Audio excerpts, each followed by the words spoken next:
dari kampus Universitas Pembangunan Indonesia Manado.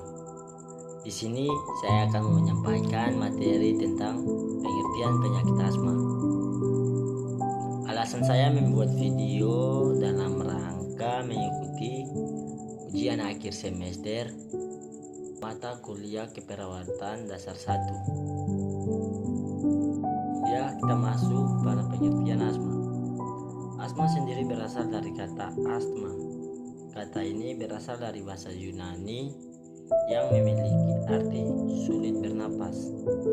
Penyakit asma dikenal karena adanya gejala sesak napas, batuk, dan disebabkan oleh penyempitan saluran napas. Atau dengan kata lain, asma merupakan perandangan atau pembengkakan saluran napas yang reversibel sehingga penyebab produksinya cairan kental yang berlebihan.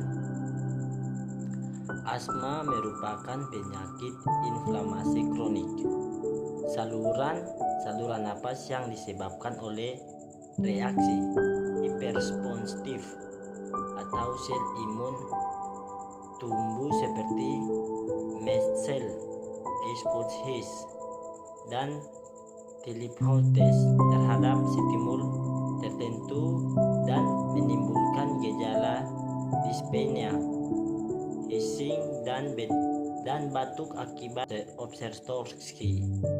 Saluran pernapasan penderita asma sangat sensitif dan memberikan respon yang sangat berlebihan jika mengalami rangsangan atau gangguan. Saluran pernapasan tersebut bereaksi dengan cara menjepit dan menghalangi udara yang masuk.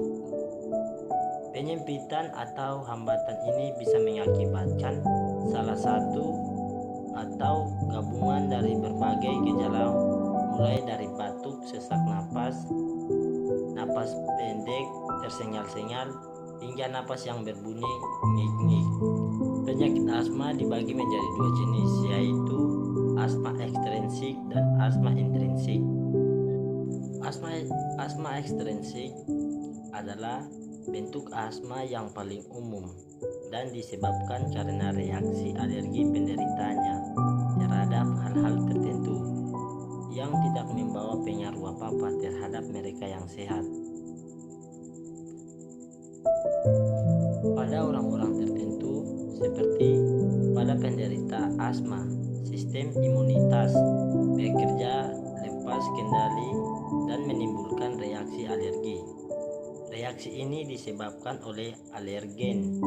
Alergen bisa ditampil dalam bentuk mulai dari serbuk, tanaman pohon, debu, jamur hingga zat bahan makanan. Ketika alergen memasuki tubuh pengidap alergi, sistem imunitasnya memproduksi akibat pelepasan vitamin terhadap paru-paru adalah reaksi pegangan atau penyerutan saluran pernapasan dan meningkatnya produksi lendir yang dikeluarkan jaringan lapisan dalam saluran tersebut. B. Asma intrinsik. Asma intrinsik tidak responsif terhadap pemicu yang berasal dari alergen. Asma jenis ini disebabkan oleh stres, infeksi, dan kondisi lingkungan seperti cuaca, kelembapan, dan suhu udara, polusi udara, dan juga oleh aktivitas yang berlebihan. Gejala penyakit asma. Frekuensi dan beratnya serangan asma bervariasi.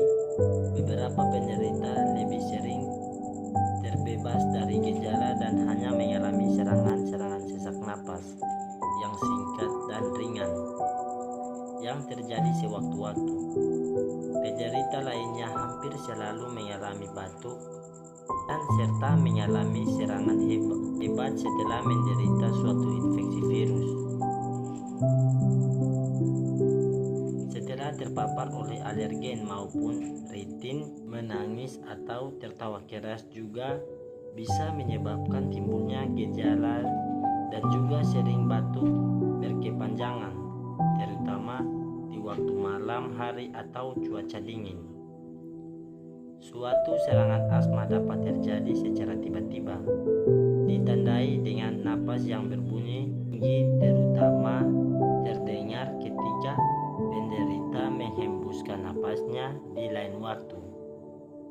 Suatu serangan asma terjadi secara perlahan dengan gejala yang secara bertahap semakin memburuk pada kedua keadaan tersebut. Yang pertama kali dirasakan oleh seseorang penderita asma adalah sesak napas, batuk atau rasa sesak di dada. Serangan bisa berlangsung dalam beberapa menit atau bisa berlangsung sampai beberapa jam, bahkan selama beberapa hari. Gejala awal pada anak-anak bisa berupa rasa gatal di dada atau di leher, batuk kering di malam hari atau ketika melakukan olahraga juga bisa merupakan satu-satunya gejala serangan asma. Sesak napas bisa menjadi semakin berat sehingga timbul rasa cemas. Sebagai reaksi terhadap kecemasan, penderita juga akan mengeluarkan banyak keringat. Pada serangan yang sangat berat, penderita menjadi sulit untuk berbicara karena sesaknya sangat hebat.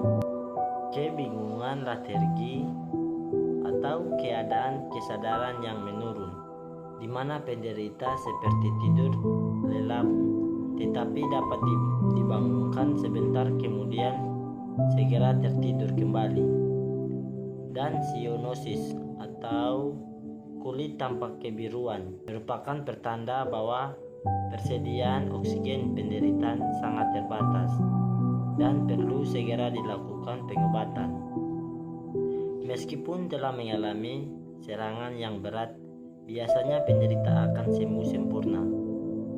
Kadang beberapa alveoli atau kantong udara di paru-paru bisa pecah dan menyebabkan udara terkumpul di dalam rongga pleura atau menyebabkan udara terkumpul di sekitar organ dada. Hal ini akan memperburuk sesak yang dirasakan oleh penderita. Penyebab terjadinya penyakit asma. Ada dua faktor yang menjadi pencetus asma, yaitu pemicu dan penyebab. Pemicu yang mengakibatkan menggenjang atau menyempitnya saluran pernapasan. Pemicu tidak menyebabkan peradangan. Banyak kalangan kedokteran yang menganggap pemicu dan berkontraksi adalah menggunakan pernapasan, yang belum berarti asma, tetapi bisa menjurus menjadi asma jenis intrinsik. Dan yang kedua, penyebab yang mengakibatkan peradangan pada saluran pernapasan. Penyebab asma menyebabkan peradangan dan sekaligus hipersensitif yang berlebihan dari saluran pernapasan.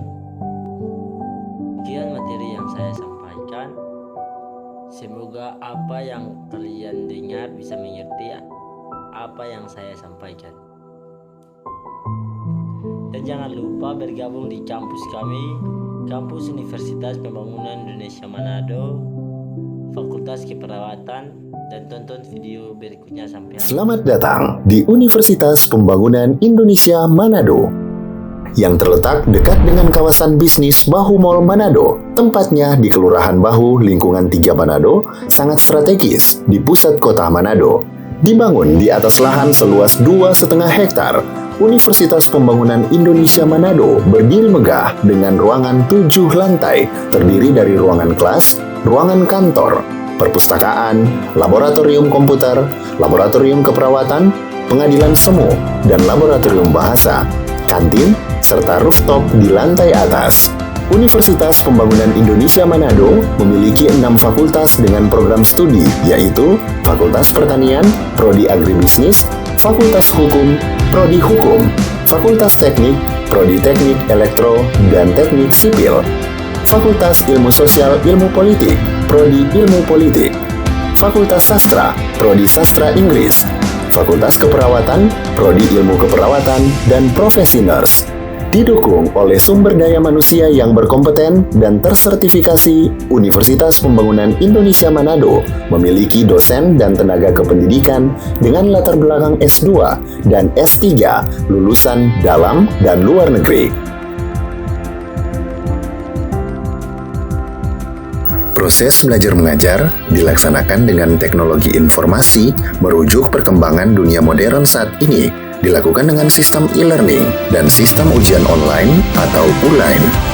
Hasil tracer student Universitas Pembangunan Indonesia Manado dan fakultas menyebutkan lulusan UNPI sudah tersebar di dalam dan luar negeri.